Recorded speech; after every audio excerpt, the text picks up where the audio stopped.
Dan iki nunjukno nak zaman ning donya iku kancanan wong kafir sing ora harbi ki angsal. Mergo orang bener-bener terpisah dari wong kafir teng akhirat. Makanya ulama-ulama tidak mengharamkan misalnya ada mahasiswa Indonesia kuliah di Jerman atau gak apa-apa. Yang penting jaga imannya. Karena wajib terpisah mbek wong kafir iku nak wis teng akhirat. Imtazul yauma ayyuhal mujrimun. Infaridu adil mukminin intakhtilatihim bihim. Saat di akhirat benar-benar orang mukmin harus terpisah dari orang kafir karena alamatnya berbeda. Tapi kalau di dunia kan ada hajatil muamalah, ada hajat muamalah. Ya, tadi asal tidak harbi, ada asal kafir yang tidak musuhi kita. Karena ada hajat muamalat. Ya, ada hajat apa? Muamalat. Mau tidak mau.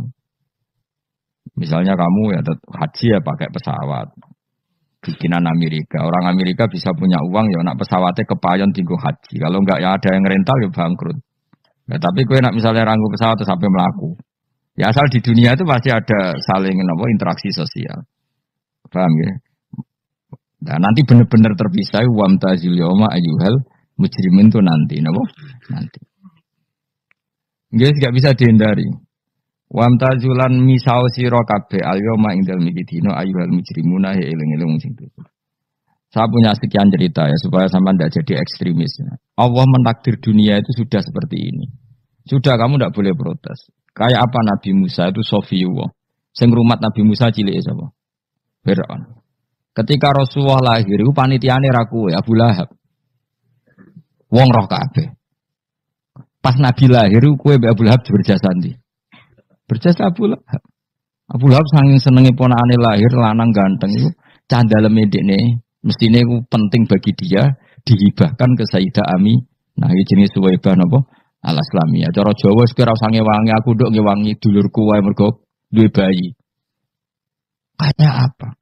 Dia yang tasakuran, yang ribet karena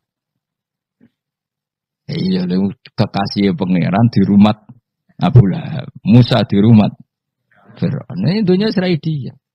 Ya sudah seperti itu. Kamu mau apa? Lah pangeran yo ora risi tenang ae. Misalnya Abu Lahab protes, "Kulo nate ngurmat kekasih jenengan." Iya dunyaku sih monggo. Selesai kan? Dunyaku dipangan kekasihku, selesai kan? Misalnya Fir'aun protes, "Riyen sing ngurmat Musa kula lho Gusti." Nganggo dunyane sapa? Dunyane jenengan yo wis masalah ya apa? Pangeran santai wae. Tapi nak kowe ada bayangno wong saleh kudu steril ka wong kafir lah terus kowe gak tau maca sejarah. Nabi Musa itu rumah Fir'aun. Lahirnya Kanjeng Nabi ini sing manitiani Abu Lahab. Yes ngono dunya biasa wae. Urip wis biasa wae. Maksudnya biasa wae penting saleh, di hati saleh, rezeki minallah. Wae taluk wae pangeran, ora usah sok suci, ora usah sok bener dhewe biasa wae. Dunya kabeh kersane napa? Pangeran. Ya sudah seperti ini. Yang soleh kayak Salabah malah akhirnya suul khotimah. Padahal dulu disebut hamamatul masjid, tukang iktikaf. Gak tahu mulai ke masjid, tapi akhirnya suul khotimah. Wahsi sing mata ini kekasih Nabi, rupanya mata ini Hamzah ditekdir husnul khotimah. Makanya dungo ya muqallibal qulub tsabbit qalbi ala dini. Kita tidak pernah tahu.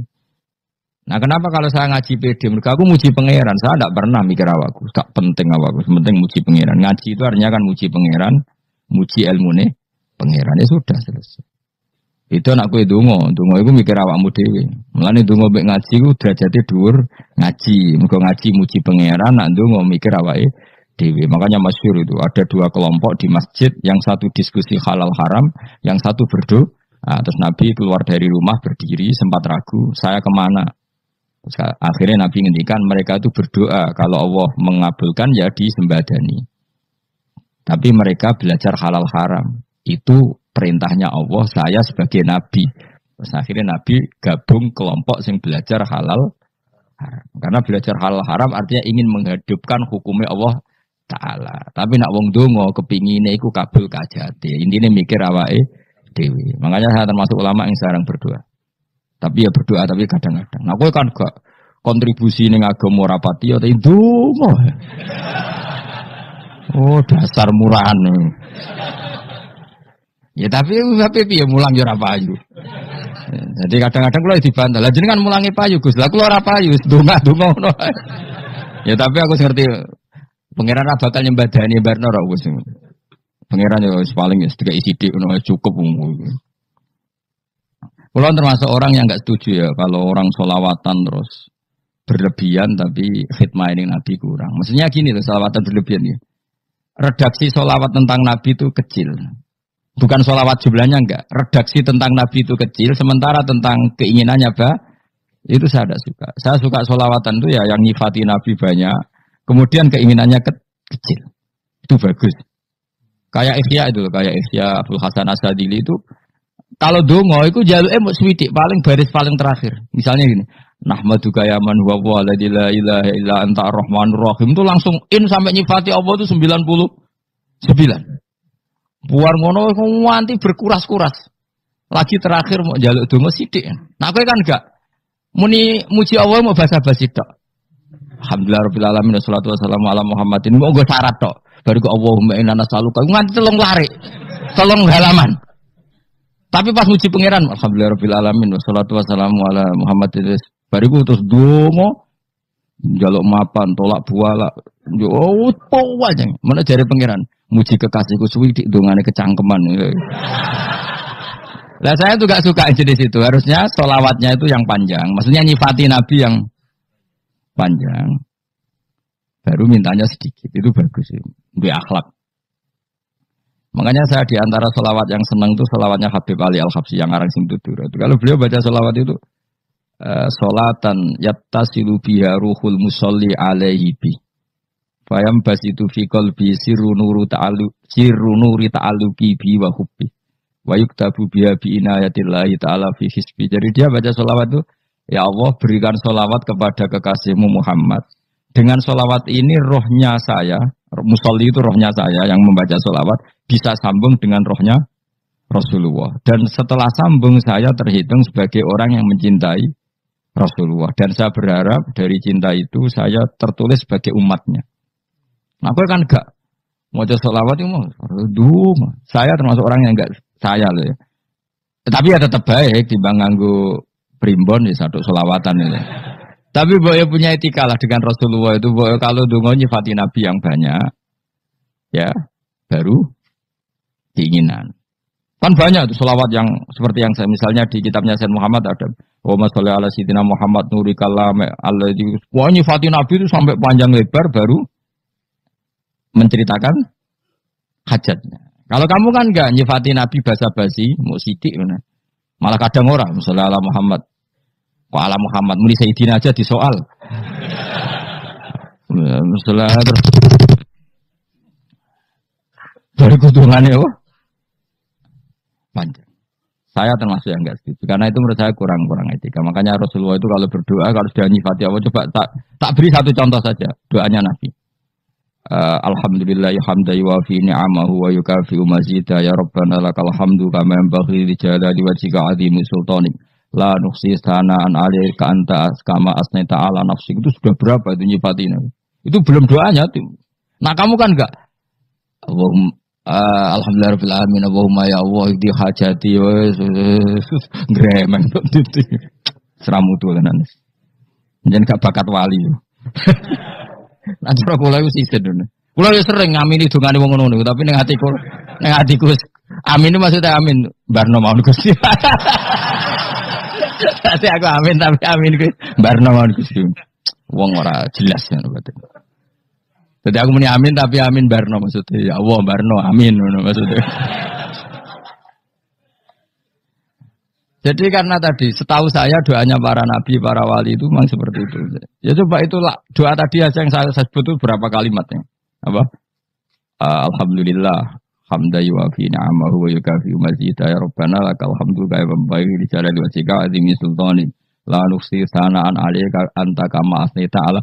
Enggak terhitung pujian saya kepada engkau sebanyak engkau memuji pada diri engkau sendiri. Allahumma inni a'udzu biridhoka min sakhatika fi mu'afatika min uqubatika wa bika minka. Allahumma sholli bi haqqi jabarutika wa bi khawsika. Kan panjang sekali doanya wali-wali itu, tapi semuanya mensifati Allah. Bahkan banyak yang kemudian lupa enggak doa. Coba haji, doa haji itu coba. Labbaik Allahumma labbaik la syarika lak innal hamda wa ni'mata laka wal mulka la syarika lak. Wa ni'matu itu kan labbaik saya siap melaksanakan perintahmu ya Allah sakdeng. Engkau yang punya pujian, engkau la syarika lak. Itu malah enggak ada, jarang malah ada doanya. Itu kalimatnya talbiyah semua. Allahumma antal azil akram itu sudah seperti itu. Karena tadi al mu'min yashghaluhu sana ala Allah min ayyakuna li nafsihi dzakiran. Mukmin sejati adalah sibuk memuja Allah sampai lupa jatah dirinya sendiri. Nah, gue kan gak mujine Allah basa-basi, dongane tenanan. Itu jadi makhluk aneh, itu jadi hubungan mbak pangeran itu wong aneh. Ya tapi jangan bakat wali, semuanya ikut jadi ini, semuanya ikut. Ya dok ngono, kok mari wali kakean malah gak elit. Jadi, tapi saya mohon itu di solawat itu usahakan jumlah paling enggak jumlah solawatnya banyak, doanya sedikit. Paling enggak misalnya kamu tidak punya kalimat yang apa baik ya mau solawat yang 100 juga ada salah. Biar guling-gilingan apa kita menyebut kekasihnya Allah lebih banyak ketimbang kita menyebut hajat kita sendiri ya gitulah. Paling enggak punya etika seperti itu ya. Kalau kamu enggak punya segot-segot yang keren, bacalah solawat berapa 100 terus cerita awam Gusti utang kula kathah. Mungkin ra jawab wis roh ngono.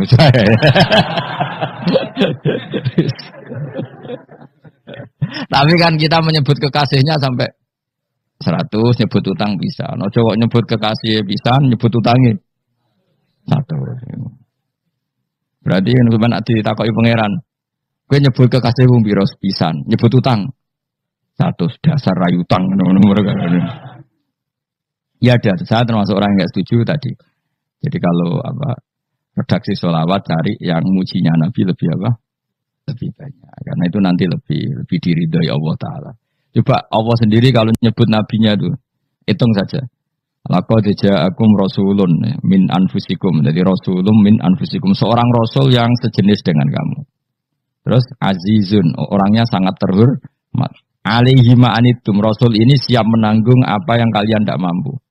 Kowe ra bakal mlebu swarga baru kaya syafaate Nabi akhirnya mlebu swarga. Kowe ra kelar korban, Nabi tahu mengorbankan kita semua.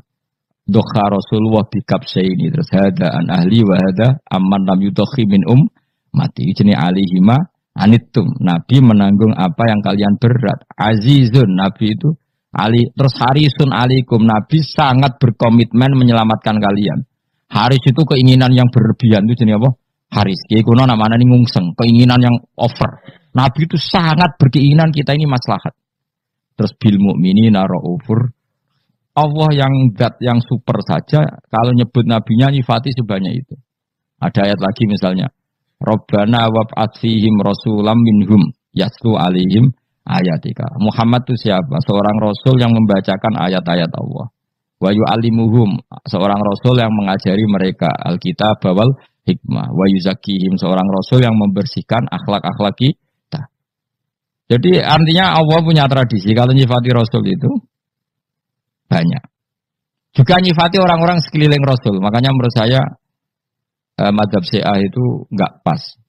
Karena Allah kalau nyifati Rasulullah itu jika nyifati orang-orang di sekeliling Rasulullah, dan itu dengan pujian. Yaitu Muhammadur Rasulullah walladzina ma'ahu asyidda walal kufar ruhama'u bainahum tarahum ruk'an sujada yabtaguna fadlan minallahi warid wa nasimahum fi wujuhim min atharis sujud. Itu kan panjang sekali. Dan orang-orang sekeliling Muhammad adalah begini. Kayak apa Allah muji para ashabu Rasulillah? Masa kita ikut kelompok yang menghina ashabnya apa? Rasulillah. Makanya kita tetap mazhab ahli sunnah apa? Wal jamaah, yaitu mencintai semua sahabat. Karena Allah saja yang Tuhan mensifatinya dengan sehormat itu. Mensifati apa? Ashabu Rasulillah. Disifati orang-orang yang saling kasih sayang sama orang mukmin. Tarahum ruka'an, sujud dan komitmen hidupnya untuk rukuk dan sujud. Si mahum fi wujuhim min asari sujud. Sudah asari sujud rasa diterjemah, nanti sensitif.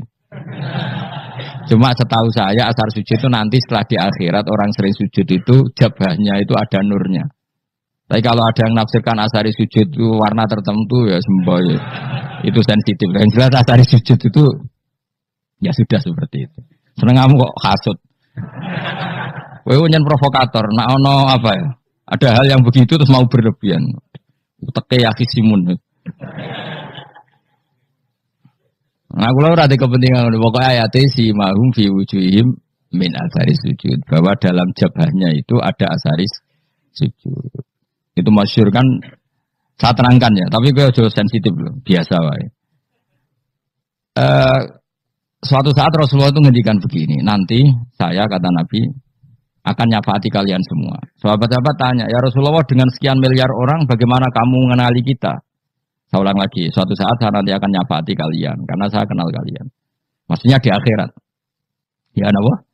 Di akhirat. Terus sahabat tanya, ya Rasulullah bagaimana engkau mengenali kita sementara nanti di akhirat bermiliar-miliar orang gitu.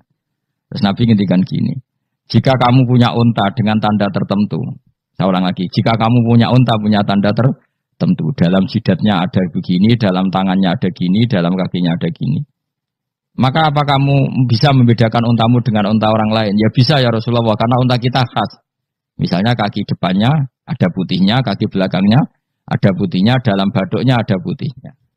Kata Nabi, inna ummati yud'auna yaumal qiyamati hurran muhajjalin min asaril wudu. Nanti umatku, nanti wajahnya juga bersinar. Tangan kakinya juga bersinar. Jadi asar itu saya pastikan secara riwayat itu akhirat. Maksudnya tentang akhirat. Tapi bahwa yang di dunia ada yang memulai asar itu ya monggo mawon. Loh itu bagus kan, artinya ekspresi percepatan.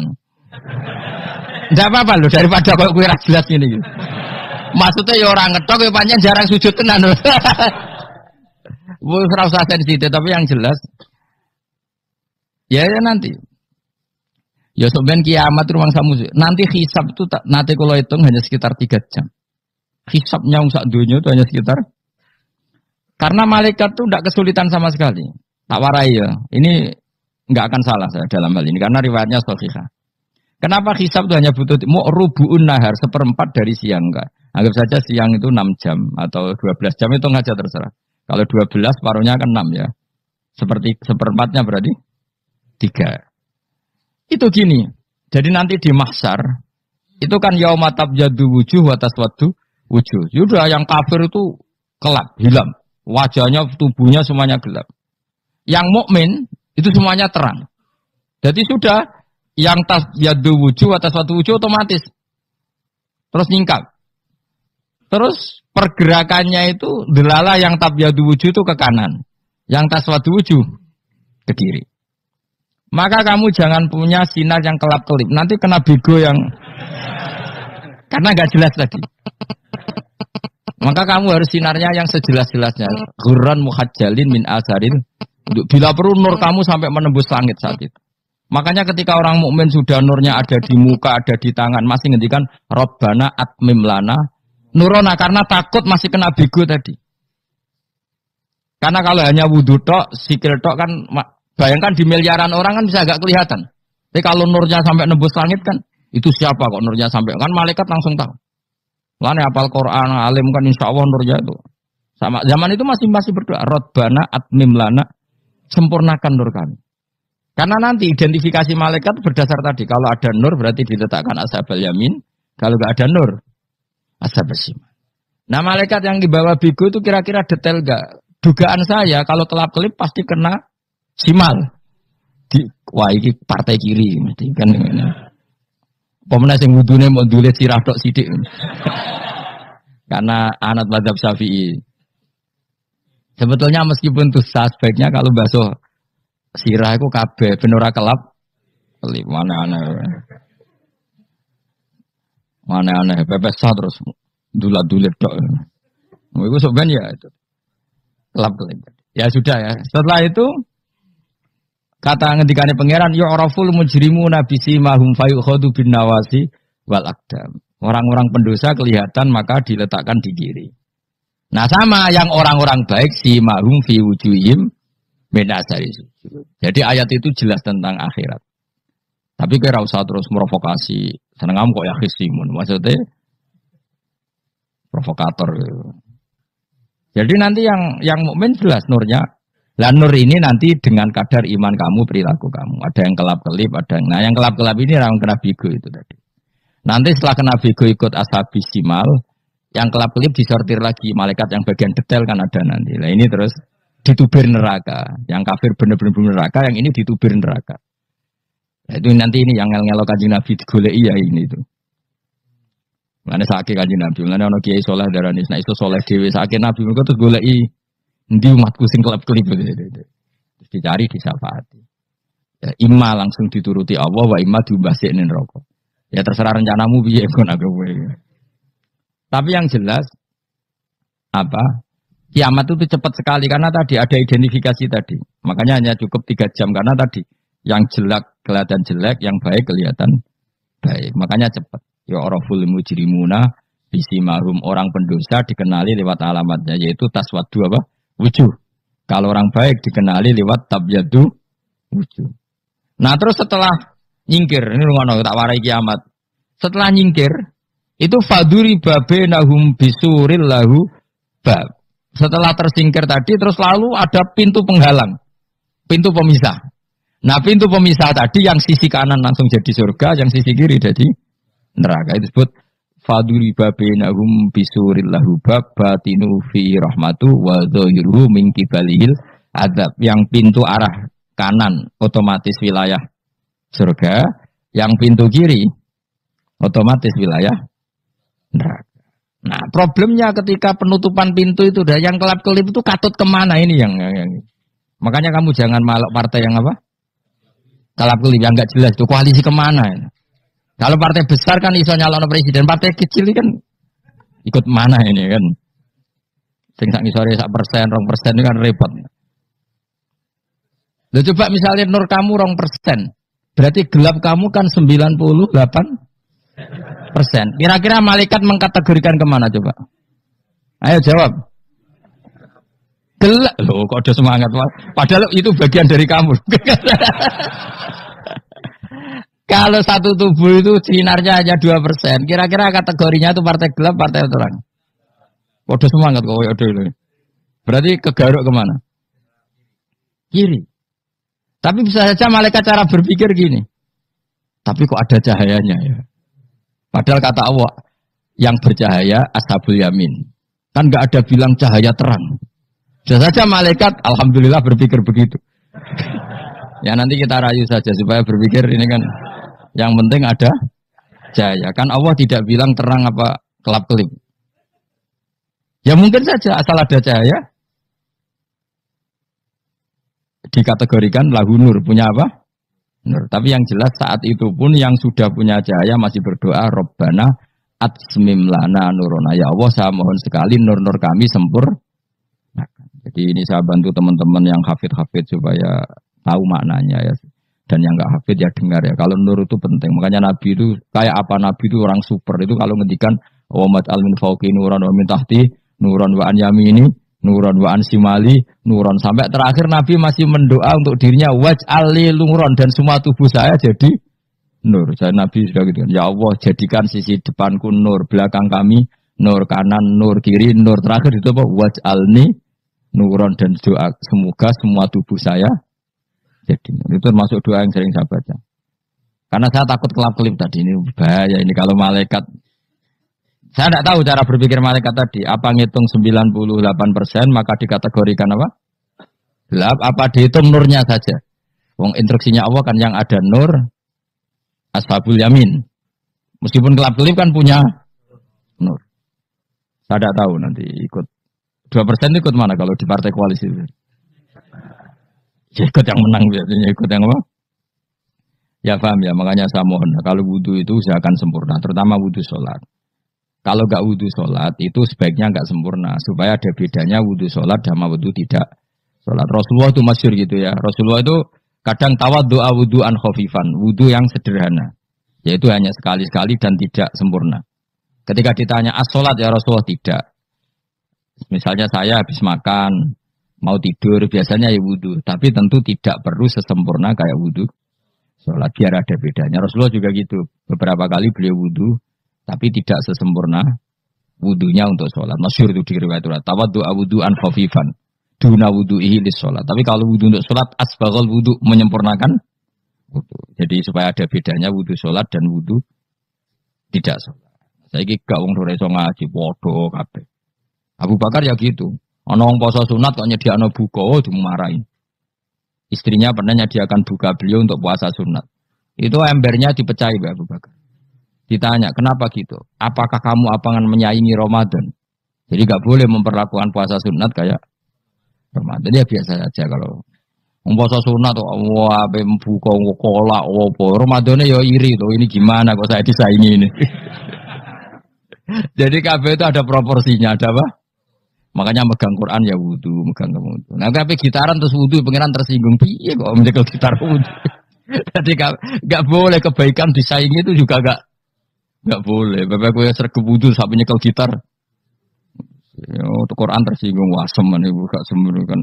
Malaikat panitia kan dia tersinggung. Kabeh itu kan ada proporsinya, apa? Ada proporsinya. Itu hebatnya Rasulullah. Jadi kalau beliau wudu, bahkan wudu itu wudu li sholat sama tidak sholat itu. Misalnya sholat sunat itu kamu mampu ngadeg boleh nggak duduk? Boleh. Kalau sholat fardu nggak boleh, biar ada bedanya. Fardu itu spesial, nggak boleh harus berdiri. Kalau sunat pun harus berdiri. Fardu tersinggung, piye sunat kok nyanyi aku kan gitu kayak. Ya makanya sholat fardu wajib berdiri ya. Sholat sunat boleh duduk meskipun mampu loh ya. Nggak boleh sama. Sholat sunat pun harus berdiri. Berarti ada sunat menyaingi fardu. Ya jelas ya. Jadi aturan main itu harus jelas. Nggak boleh. Makanya Abu Bakar itu nggak mau kalau ada orang puasa sunat kemudian apa? Abdullah bin Mas'ud lebih parah. Dia itu tukang nyuepeng orang yang selalu sholat duha. Makanya saya itu duha itu jarang. Karena takut kena sweepingnya siapa? Abdullah bin Mas'ud. Itu ada orang khusyuk tiap hari duha di sweeping sama dia. Apakah kamu menjadikan sholat ini jadi fardu? Kok mbok lakoni bedino? Awas nang lakoni bedino. Di era akhir duha dilakoni bedino. Perkara ini butuh duit. Itu kalau zaman Abdul Mas'ud kena sweeping apa? Karena berarti menandingi fardu. Yes, ora usah anut ilmu ku bahaya itu di sensitif. Cuma ini kan ilmu tetap tak utarakan. Biar kamu tahu, enggak boleh fardu disaingi itu enggak. Coba kan banyak ketentuannya tadi. Contoh paling gampang itu apa? Kalau sholat fardu boleh, enggak boleh apa? Duduk. Sholat sunat boleh duduk. Sholat sunat boleh di kendaraan sesuai jalannya kendaraan. Nama tawajjah di rohilatu. Kalau sholat fardu, kalau kamu naik unta harus turun untuk memastikan di kiblat. Jadi banyak sholat sunat kamu dalam keadaan najis sudah tidak boleh dilakukan. Kalau sholat fardu, karena saking pentingnya fardu, meskipun dalam keadaan najis tidak menemukan alat sesuci harus tetap sholat. Jenenge sholat dihormatil waktu, karena nggak boleh fardu ditinggalkan. Meskipun nanti harus iadah, karena nggak boleh mengalahkan fardu, meskipun itu oleh najis. Jadi misalnya kamu pergi hanya bawa satu celana, kemudian di terminal atau apa kena najis, kena uyah sampean misalnya, kamu harus tetap wudu dan sholat, karena nggak boleh fardu ditinggalkan. Meskipun nanti harus iadah, karena sholat kamu tidak sempurna. Dalam keadaan celana kamu najis, boleh nggak sholat sunat? Oh nggak boleh. Karena kalau fardu itu darurat memang suatu yang harus maka dilakukan. Tapi kalau kamu dalam keadaan nggak suci nggak boleh melakukan sholat apa? Sunat. Karena fardu itu spesial apa? Spesial. Bun kalau terus nanya. Wamtazil yauma ayyuhal mujrimun. Ya jadi orang mujrimun harus terpisah dari orang apa? Mukmin. Dan yang keharusan itu ketika di surga. Tapi kalau di dunia ya boleh muamalah boleh. Ya muamalah yang halal maksudnya. Infaridu tegese misal sira kabeh ana mukminin asing pira-pira mukmin indaktilatihim. Nalikane campure kufar utawa al mujrimin bihi lan al mukminin. Utawa rujuke balik boten napa. Maksudnya rujuk itu awalnya kita indaktilatihim mukminin bihi lan kufar atau kufar ning mukminin. Alam ahad ilaikum ya bani Adam. Alam ahad ana ta ora merentano ingsun ilaikum maring sira kabeh. Amurkum tegese ana ta ora merentano ingsun kum ing sira kabeh ya bani Adam ya bani Adam. Ala lisani rusuli ing atase lisane para utusan-utusan ingsun. Bukankah saya telah merintahkan kamu wahai bani Adam Allah ta'budu setan. Yen ora menghamba sira kabeh asetan ing setan. Ngendikane pangeran kowe ijek kanut setan cek nemen nih. Bukankah sudah saya perintahkan kamu tidak boleh diperbudak napa setan. Maknane latuti tegese aja taat sira kabeh ing setan. Inna sak temene setan laku maring sira kabeh aduun musuh mubinun kang jelas. Bayinul adawati banget musuhane. Lah yo setan musuhmu kok malah mbok enut bocah kok sarap ngono. Karwan musuh kok di Anut ya pangeran mergo Allah wali fid dunya wal akhirah. Wa anik buduni lan yen to nyembah sira kabeh ning ingsun. Wa anjene kelakuan budu nyembah sira kabeh ning ingsun wahidu tegese nglakoni ya tauhid sira kabeh. To mengesa kakno sira kabeh ning ingsun. Wa ati ulan to atau sira kabeh ning ingsun. Harusnya kita hanya ibadah ning Allah Subhanahu wa taala karena dia yang menciptakan kita, tempat kita kembali. Setan itu tidak siapa-siapa. Makhluk yang hina, yang lemah. Pokoknya malah taat. Taat ya ning gone zat sing super, sing gawe kita, sing memberi rezeki kita dan zat yang kita kembali. Hadza utawi iki marane taat ning Allah taala. Hadza ay al madkur min taatillah iku siratun ku dalan tori untuk dalan mustaqimun kang subhanallah wa bihamdihi adada khalqihi wa ridha nafsi wa zinata arsyih